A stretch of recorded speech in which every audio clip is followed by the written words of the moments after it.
Salut à tous. Aujourd'hui on se retrouve pour une nouvelle vidéo qui va vous présenter un jeu où il fait peur, un jeu où il va y avoir des tentacules partout, un jeu où on va perdre sa santé mentale. J'ai nommé Apparition inexpliquée, les demeures de l'épouvante seconde édition. C'est sorti en 2016, ça vaut 90€, voire 100€.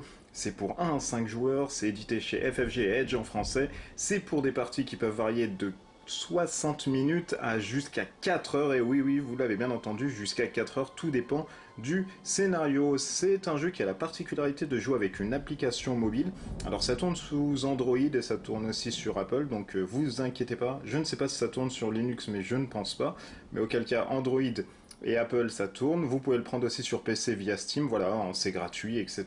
Il n'y a aucun souci et c'est surtout traduit en français. Le pitch un peu des demeures de l'épouvante V2, puisqu'il y a une V1 qui est sortie, qui était basée sur le jeu de Corey Konieczka, et là c'est un jeu de Nikki Valens, donc du coup voilà, elle a pris un peu les bases et a fait un petit peu sa tambouille avec l'application. Donc du coup, on joue des investigateurs qui vont rentrer voilà, par rapport à un petit scénario, pourquoi ils sont ici, etc. et qui ont tous en fait une petite histoire propre et qui vont devoir connaître le dénouement, le pourquoi du comment, pourquoi il y a des tentacules qui sortent, pourquoi un tel vomit du sang, pourquoi un tel devient fou et prend une hache subitement pour vous la planter dans le dos. Tout ceci aura un dénouement dans les demeures de l'épouvante. Mais sans plus attendre, voyons ensemble comment on joue justement aux demeures de l'épouvante.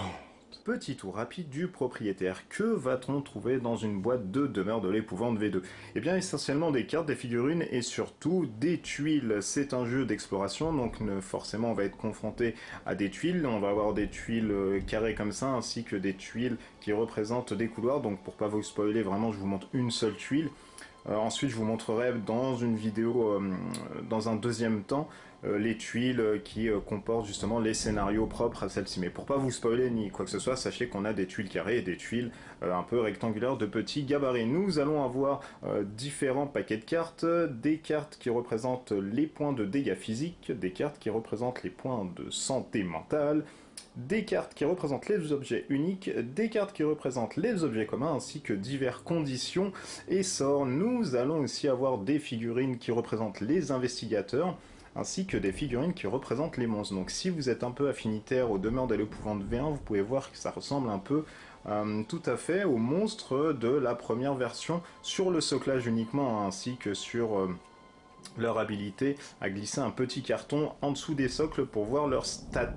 Nous allons aussi avoir un kit de conversion qui va permettre justement aux possesseurs de V1 de transposer ça sur la V2. Alors ça transpose uniquement des tuiles par rapport aux certains scénarios et puis surtout le bestiaire. Tout ce qui est objet, etc. Moi, de ce que j'ai joué en tout cas, je n'ai pas eu affaire à des objets ni quoi que ce soit. Donc voilà, on va avoir du bestiaire pour sûr, on va avoir les investigateurs aussi de la V1 qui sont jouables sur cette V2, et nous allons avoir certaines tuiles par rapport à certains scénarios qui vont sortir sur l'application puisqu'ils ne sont pas encore traduits en français. Et nous allons avoir ici des fiches qui représentent les caractéristiques de nos investigateurs. Mais sans plus attendre, focalisons-nous sur une petite fiche. Voici comment se présente une fiche de personnage d'investigateur. Nous allons avoir ici l'illustration, son nom, ici c'est Agatha Crane, ainsi que sa profession, parapsychologue. Ici nous allons avoir ses points de santé physique, donc 5 points. Nous allons avoir les points de santé mentale, donc ici de 9. Ici à côté nous allons avoir des compétences avec un chiffre. Ça veut dire quoi? Ça veut dire que dès lors que vous allez faire un test de compétences, vous allez référer à la compétence justement qui va être citée, et ensuite vous allez lancer le nombre de dés par rapport à cette compétence. C'est-à-dire que si Agatha Crane viendra à faire un test d'observation, elle lancerait 4 dés pour savoir le nombre de réussites dû à ce test. Nous allons avoir au dos son histoire, donc ce qu'elle fait, pourquoi elle est venue jusqu'ici, etc. et se mêler aux autres investigateurs, etc. Donc pour pas vous spoiler, je vais la retourner. Donc on a Agatha Crane, on va avoir Carson Sinclair qui est le majordome, on va avoir Preston Fairmont qui est le millionnaire, nous allons avoir Rita Young qui est l'athlète, Wendy Adams qui est la gamine, William Yorick qui est le fossoyeur, Père Matteo qui est le prêtre, ainsi que Mintin Pine qui est la secrétaire. Alors gardez à l'esprit qu'ils ont tous en fait, des compétences vraiment variées, ils vont avoir ici des caractéristiques qui leur sont propres. Par exemple, celle-ci, après avoir résolu un test d'horreur, elle gagne un indice, alors que si on prend la secrétaire, une fois par ronde, vous, un autre investigateur situé à portée, a le droit de relancer un dé lorsque vous résolvez ce test. Donc voilà, ils ont tous un gameplay un peu différent et propre, et ça c'est vachement cool dans un jeu comme celui-ci, parce que ça permet vraiment de thématiser chacune de vos parties par rapport aux investigateurs qui sont sur le plateau. Sans plus attendre, on va voir ensemble comment se passe un tour de jeu et surtout les actions qu'on a le droit de faire dans les demeures de l'épouvante. Je vous ai fait une petite mise en place qui est vraiment sommaire et qui n'apparaît dans aucun des premiers scénarios que j'ai pu faire, donc ne vous inquiétez pas, il n'y a pas de spoil du tout, c'est vraiment pour vous décrire les différentes phases que l'on va trouver dans ce jeu qu'est les demeures de l'épouvante version 2. On va avoir une phase d'investigateur, c'est la première avec laquelle nous allons commencer, ensuite on va passer à la phase de mythe. Alors il va être un peu compliqué de vous expliquer les phases de mythe, les différents tests que l'on pourra faire et avoir surtout sans avoir l'appli, puisque c'est l'application qui gère justement tout ça, faites un test, etc., etc. Mais je vous expliquer du mieux que je peux les différentes actions que l'on pourra faire et ce qui pourra vous arriver durant un tour de jeu. Donc on commence par la phase d'investigateur, on part du postulat où on a choisi les personnages avec leurs objets de départ, tout ça est généré par l'application bien entendu. Donc on a Min Taipine et Père Matteo qui est le prêtre. Donc un investigateur à son tour il peut faire quoi? Il peut faire jusqu'à 2 actions et je vais citer les actions qu'il peut faire et vous les expliquer bien sûr sans l'application pour éviter de vous spoiler. Alors l'action la plus simple ça va être l'action de déplacement, donc on peut se déplacer jusqu'à 2 cases. Alors les cases c'est quoi? Ce sont les petites cases qui sont ensuite délimité par le petit trait blanc que vous avez ici. Donc par exemple ici je pourrais faire avec Min Taipine 1 et me mettre ici jusqu'à 2. Donc voilà, ça c'est une action qu'on peut faire. On peut faire une action de fouille. Alors une action de fouille c'est dépenser une action. On clique ensuite sur l'appli qui désigne ce petit symbole de point d'interrogation en jaune, ensuite on le révèle, alors non pas sur ici parce que ça sert à rien de le révéler là, il y a juste un point d'exclamation bleu derrière, mais le révéler sur l'appli qui vous dit, bah voilà, vous trouvez des armes, vous trouvez des livres, vous trouvez une note, voulez-vous la lire, ou alors vous ne trouvez rien du tout. Donc ça c'est aussi une action possible. Dès lors qu'on a fouillé, bien sûr, on retire le token, il n'existe plus, on ne peut plus fouiller. Nous pouvons faire une action d'exploration, alors explorer un peu plus, s'engouffrer dans la demeure de l'épouvante, c'est possible. On a juste à cliquer dans l'application sur cette petite lanterne rouge et ensuite elle nous dévoile un nouveau couloir, une nouvelle pièce de choses assez néfastes qui pourraient y arriver. Nous avons aussi l'action d'interaction. On peut interagir avec un pion individu ou interagir dans notre case en utilisant l'application, s'il y a quelque chose, un levier, etc. Donc là, par exemple, on pourrait parler à cette petite fille qui se balade le soir en culotte courte, elle fait même très peur, elle ressemble à une poupée de cire, mon dieu, ce jeu est assez néfaste. Donc voilà, on pourra interagir avec des personnages, leur parler, leur demander ce qu'ils font ici, pourquoi ils sont ici, etc. Donc ça c'est assez sympa aussi, tout est géré par l'application. Encore une fois, nous avons l'action d'attaque, et oui, on pourra aussi taper et poutrer durant notre ascension et la découverte de cette demeure. Alors encore une fois, c'est l'application qui va nous dire de faire un test de force, un test d'agilité ou un autre test, si on lance des sorts, pour pouvoir ensuite taper un adversaire. Alors pour pouvoir taper un adversaire, il faut qu'il soit à portée. Dans ce jeu, la portée est de 3. Ça veut dire quoi? Ça veut dire que dans une salle comme celle-ci, le père, lui, est à portée puisqu'il est à 1, il pourra taper avec une arme uniquement à distance ou un sort à distance. Et Min Taipine, si elle est ici, elle pourra taper soit avec une arme à distance ou une arme de mêlée puisqu'elle est dans sa zone. Par contre, la portée, elle, s'arrête uniquement s'il y a des murs ou des portes. On ne traverse pas non plus les choses, on ne peut pas tirer à travers une porte avec un flingue, etc. Donc la portée est de 3, mais voilà, il faut vraiment qu'il n'y ait pas de zone qui bloque cette portée.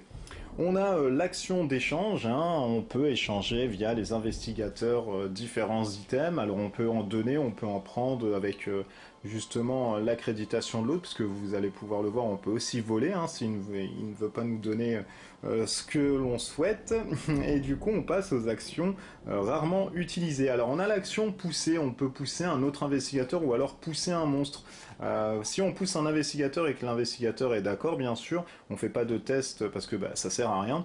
Par contre, si l'investigateur ne veut pas être poussé, il se dit ah bah non et tout, j'ai pas envie, qu'est-ce que je vais faire là-bas, tu me donnes au lion. Bah là on va faire un test de force, et puis si on gagne le test de force, on le pousse d'une case. Pour le test concernant un ennemi, et ben c'est pareil, on va juste voir en fait sa robustesse derrière, hein, qui se trouve juste ici.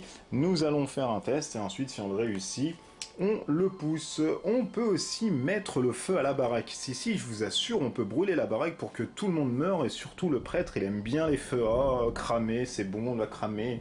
Donc du coup, si on a en fait un objet qui est une source lumineuse, alors ça peut être un objet de lanterne, ça peut être une bougie, ou quelque chose qui procure de la lumière, on peut justement défausser cet objet et hop, mettre un pion feu. Le pion feu sert à faire quoi? Il sert tout bonnement à cramer les tapisseries si vous n'aimez pas la déco de cette baraque, mais il sert surtout à infliger des blessures aux monstres. Car effectivement, si un monstre passe ou commence son tour dans une tuile, une case plus précisément d'une tuile où il y a un pion feu, il se prend une blessure, mais ça équivaut aussi à votre personnage et autres investigateurs, cela va de soi. Nous avons surtout l'action dérobée, vous allez pouvoir jouer à Alibaba durant ce jeu et votre ascension si des investigateurs ne veulent pas vous donner leur armement. Donc là pour l'action dérobée, on choisit entre le test de perception, un test d'agilité et un test de force. On lance ensuite les dés et pour chaque réussite que l'on va faire, on va récupérer un objet qui est de l'autre côté de l'investigateur qui ne voulait pas le donner. Je vais vous expliquer comment on lance les dés, ce qui équivaut au test de réussite ou d'échec, vous inquiétez pas. On passe sur les actions de matériel. On peut barricader une porte. Effectivement, si l'on a, hop, ici, une barricade, un token barricade, pour une action, on peut mettre la barricade sur une porte. Alors ça veut dire quoi? Ça veut dire que justement, vous barricadez la porte et que les ennemis vont avoir du mal un tout petit peu, et vous allez les ralentir.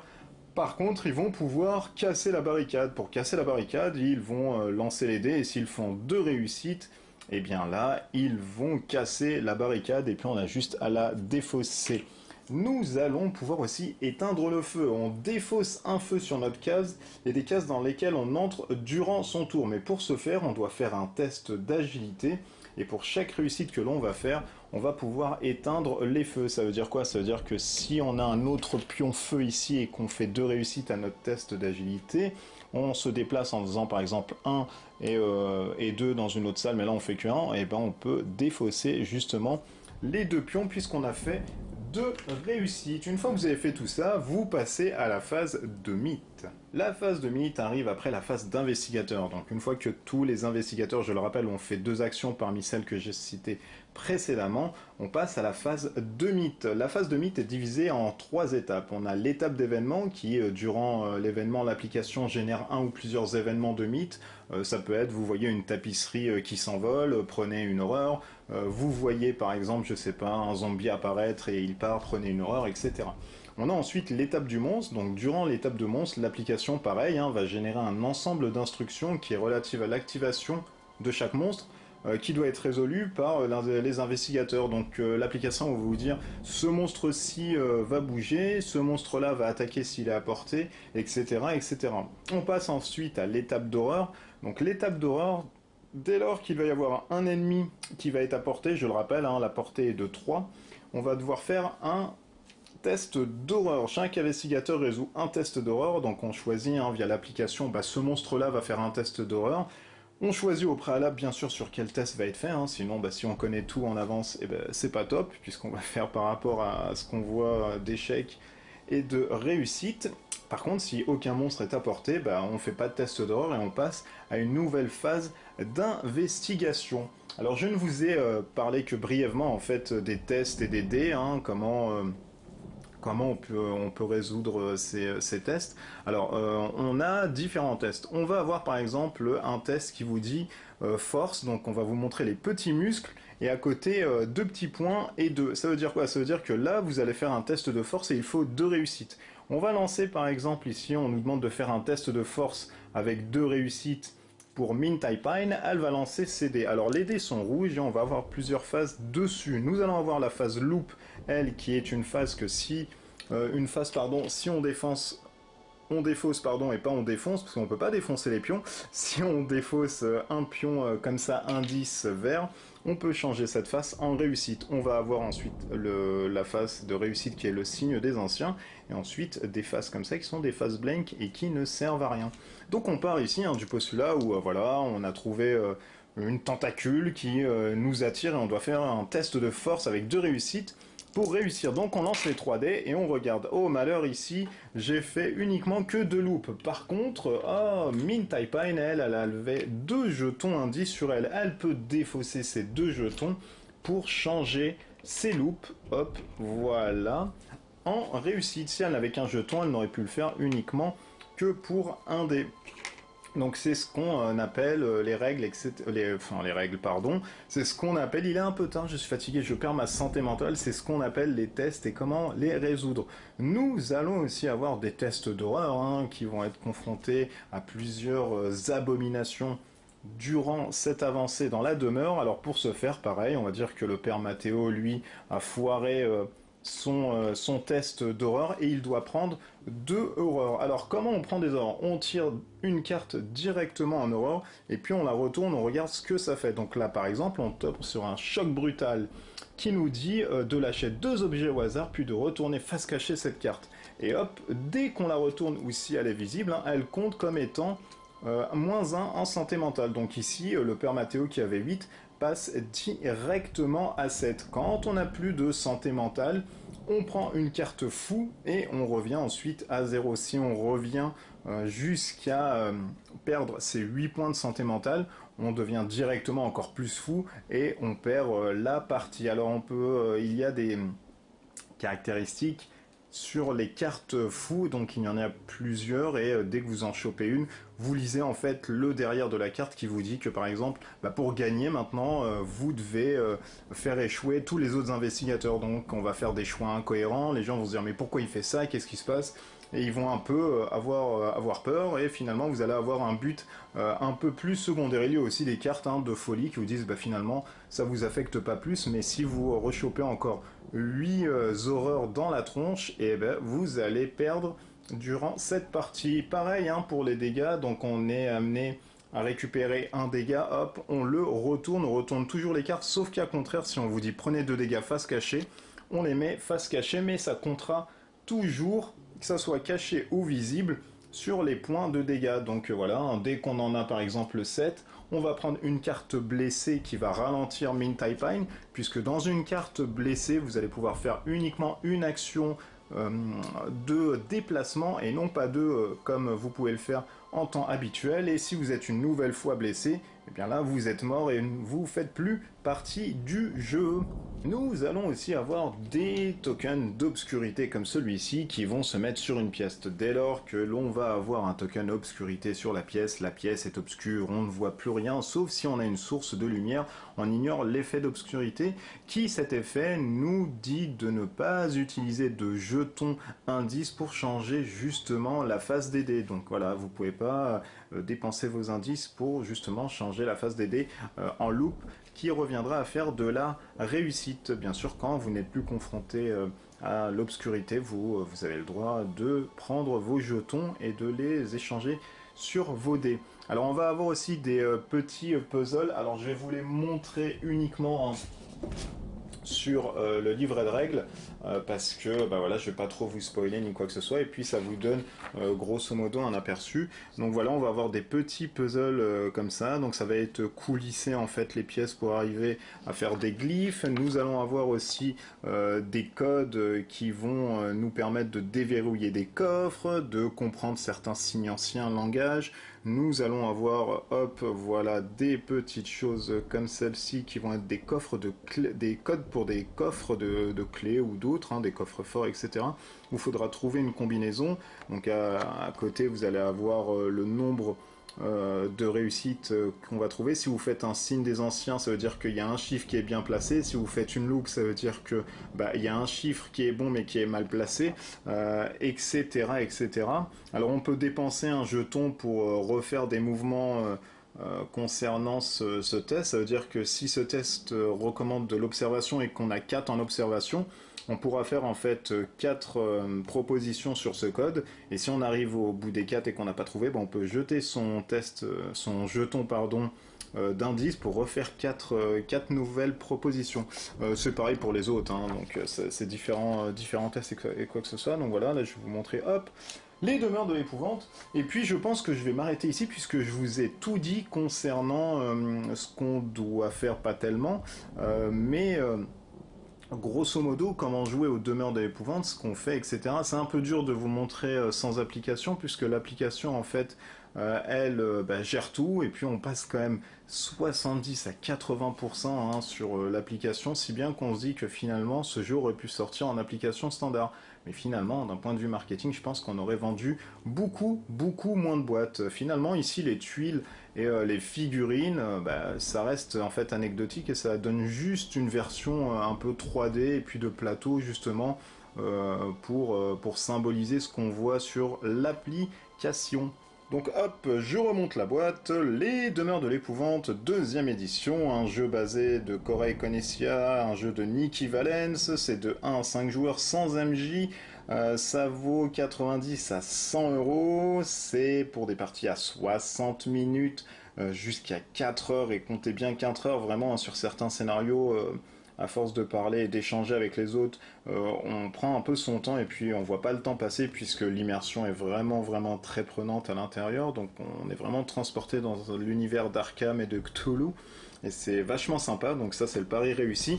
Par contre, voilà, il n'est pas exemple de défaut. Alors, le fait de passer son temps vraiment sur l'application, même si elle est très bien fichue, etc., bah, ça froisse un peu pour un jeu de plateau, parce qu'on se dit que finalement, à quoi servent tous ces jetons qu'on place, et surtout bah, toutes ces figurines, si finalement l'application gère tout de A à Z. Mais bon, il y en a qui aiment, il y en a qui aiment pas. Moi, je vous avouerai que voilà, ça m'interloque pas plus, mais finalement, on se pose quand même la question à quoi servent autant de matériel pour une boîte qui vaut 100 euros, et même si à l'intérieur, franchement, pour 100 euros, dans la V1, on avait plus de matos que dans la V2. Donc voilà, ça reste très cher pour un jeu qui est dédié à une application. Alors si vous n'avez pas l'application, vous pouvez pas jouer, hein. Je le dis maintenant, je l'ai pas dit en préambule, parce que pour moi, ça coulait de source. Mais si vous n'avez pas l'application, vous ne pouvez pas jouer. Le petit bémol aussi, c'est qu'il n'y a que 4 scénarios, rejouabilité bah, un peu limitée. Moi j'ai fait uniquement le premier scénario, je l'ai fait de 2 manières différentes. Alors enfin pas sur la fin bien sûr, mais c'était sur les événements qui popaient un peu, etc. Je n'ai pas vu vraiment hein, de grandes difficultés ou d'écart entre les deux parties que j'ai pu faire. Ça a juste fait popper certains événements autre part, etc. Mais les événements majeurs sont pareils, hein, ils ne changent pas, etc. Ça, c'est le petit bémol. Pourquoi? Parce que dans la première version, on avait 3 intrigues différentes dans le même scénario. Et là, pour le coup, on a toujours la même intrigue pour le scénario. Voilà, là, ça pêche un peu, on en a que 4 dans la boîte de base pour 90 euros, 100 euros. Ça fait un peu mal, même si voilà, les scénarios sont très bien foutus. Le background est mieux que dans la première version, en tout cas pour ma part, moi qui ai joué à la première version. Et puis on est très bien transporté, l'application avec la musique d'ambiance, avec les effets que vous allez avoir quand vous rencontrez un fantôme, vous allez entendre une petite ombre ou alors quelqu'un pleurer. Quand vous allez explorer et une fenêtre s'ouvre, vous allez entendre la fenêtre, etc. Pas tout le temps, mais bon, à certains moments précis. Et ça, c'est vachement cool, c'est vachement bien pour l'immersion. Donc là, le pari est totalement réussi. À vous de voir si vous voulez vraiment mettre 100 euros pour 4 scénarios et surtout bah, un jeu où finalement vous allez rester sur l'application plus qu'autre chose. Voilà, je sais pas, ça c'est à vous de faire le choix, mais si vous voulez l'acheter, c'est un jeu en tout cas que je recommande fortement, de par son immersion et par son ambiance. Si vous cherchez un jeu à thématique Arkham, il faut prendre celui-ci je pense, hein, si vous n'êtes pas trop affinité avec les contrées de l'Europe parce que c'est trop long pour vous, etc. Ça, je pense que ça sera très bien dans votre ludothèque. Par contre, gardez à l'esprit que je pense très sincèrement qu'il faut une personne dédiée à l'application qui joue entre guillemets le rôle du MJ et qui se dit voilà, dans cette huile vous avez ça. Et surtout lors des tests que vous allez faire, ça c'est très important. Et vu que tout est marqué en fait sur le test, si vous réussissez, vous avez ça, si vous échouez, vous avez ça. Vous êtes tenté de tout lire et puis vous dites finalement la prise de risque, je vais peut-être pas la prendre parce qu'à la fin le malus, ça me fait rien, il n'y a pas de problème, je peux quand même l'encaisser. Chose que voilà, c'est assez important de garder en guise de surprise dans un jeu comme celui-ci où la thématique se veut mystérieuse, etc. Si vous jouez en solo, moi je vous recommande de lire uniquement, faites un test et vous arrêtez là. Ensuite vous faites votre test, vous prenez les parties pris, etc. Et vous regardez ce que ça fait ensuite. Et vous lisez uniquement l'échec ou le succès, si vous avez réussi ou perdu le test. Par contre, si vous avez une autre personne autour de votre table, et bien là, vous lui dédiez carrément le machin quand c'est votre tour de jouer. Et ensuite, si vous êtes uniquement à deux, quand il doit faire un test, vous lui lisez uniquement ce qu'il doit faire, etc. Voilà, gardez quand même à l'esprit que c'est mieux d'avoir la surprise dans un jeu comme celui-ci. Je vais m'arrêter ici, j'ai essayé de vous présenter vraiment ce que ça donnait. Je suis désolé encore une fois si c'est une présentation assez sommaire, je le conçois, mais je pouvais pas trop vous parler de tout ce qui est autour de jeu parce que c'est difficile, ça va spoiler à droite à gauche et je préfère vraiment vous présenter ce qu'on peut faire. Et l'application, je vous présenterai tout ça ensuite dans une autre vidéo où je vais faire le tout premier scénario de bout en bout. Donc vous allez voir si je vais mourir ou perdre ou alors m'abandonner directement et partir de la villa si je le peux, bien sûr.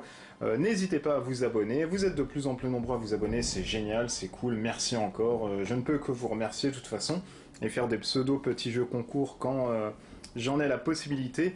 Merci encore une fois, vous êtes fantastiques, on arrive je crois à presque 1400, un truc comme ça, enfin c'est juste hallucinant, merci, merci, merci beaucoup.